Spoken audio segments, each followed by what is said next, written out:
თქო მინდა მადლობა გადაგიხადოთ თითოეულ თქვენგანს თქვენი წვლილისთვის იმ საქმეში, რასაც ქვია საქართველოში დემოკრატიული სისტემის გაჯანსაღება. ირაკლი კობახიძემ დღეს სანქცირებულ მოსამართლეებს მორჩილების გამო მადლობა გადაუხადა. ბრიტანეთის სანქციებიდან 2 დღის შემდეგ ივანიშვილის პრემიერის სასამართლო კლანის ბოსებს დასამშვიდებლად შეხვდა.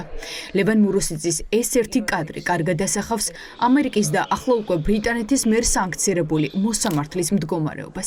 სანქცირებული ჩინჩალაძე დღევანდელ შეხვედრაზე არ ჩანდა.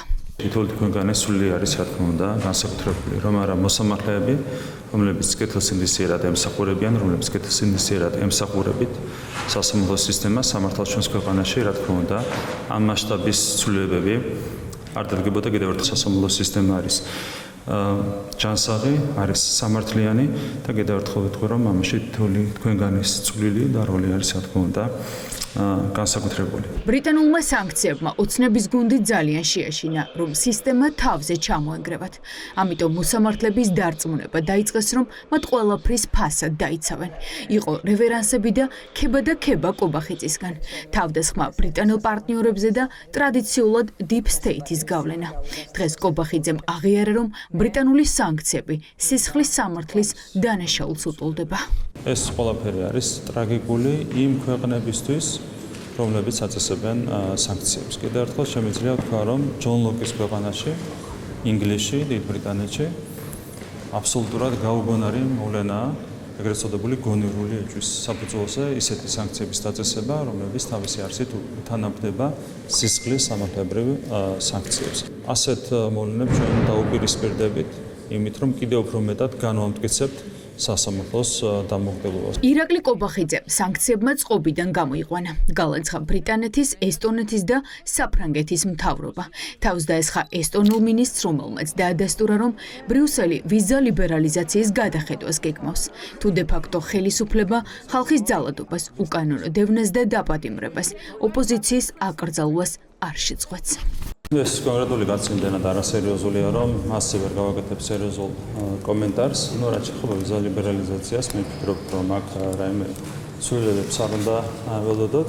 ეს არის ერთ-ერთი Deep State-ის დავალების შემსრულებელი, რომელიც ახმოვანებს ხოლმე რაღაც თავისი აზრით დამაშინებელ გზავნილებს, საკმაოდ თავის საკუთარ ქვეყანას უმეტეს. რეჟიმმა კარგად იცის, რომ იზოლირებულები არიან და ასე გაგრძელდება იქამდე, სანამ არ შეწყვეტენ რეპრესიული კანონების მიღებას, ოპოზიციის აკრძალვას, უკანონო დაკავებებს და ადამიანის უფლებების შელახვას.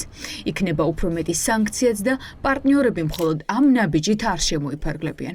დღეს ბრიუსელიდან ოცნებას კიდევ ერთხელ უთხრეს, რომ ავტოკრატიული მმართველობის ქვეშ მყოფი საქართველო დასავლური ოჯახისთვის სასურველი ვერ იქნება.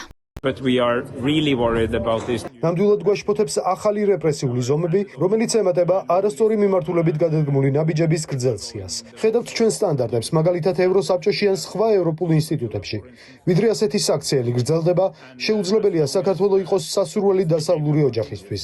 მოვუწოდებ ყველა ქართველს დაიცვას თავისუფლება, საკონსტიტუციო უფლებები და კანონის უზენაესობა. გულწრფელად ვიმედოვნებ, რომ დავუბრუნდებით ისეთ სიტუაციას, სადაც კვლავ საქართველოს ევროატლანტიკური ინტეგრაციის აქტიური მხარდამჭერები ვიქნებით. Where we can be an active supporter of Georgia's way to European and transatlantic integration. ივანიშვილის გუნდს სხვადასხვა ფორმით ყოველდღე ეუბნებიან, რა უნდა გააკეთონ იმისთვის, რომ დაუბრუნდნენ ევროინტეგრაციას და დაძლიონ პოლიტიკური კრიზისი. თუმცა საპირისპიროდ ყველა რეჟიმის ლანძღვის ობიექტი ხდება.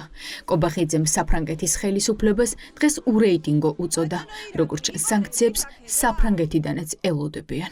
მე მგონი საფრანგეთის ელჩმა უნდა მიხედოს პირველ რიგში თავის ქვეყანას. ეს აბსოლუტურად ურეიტინგო ხელისუფლება ყავს საფრანგეთს. ამის მიუხედავად ჩვენ არ ვსაუბრობთ ამ თემებზე.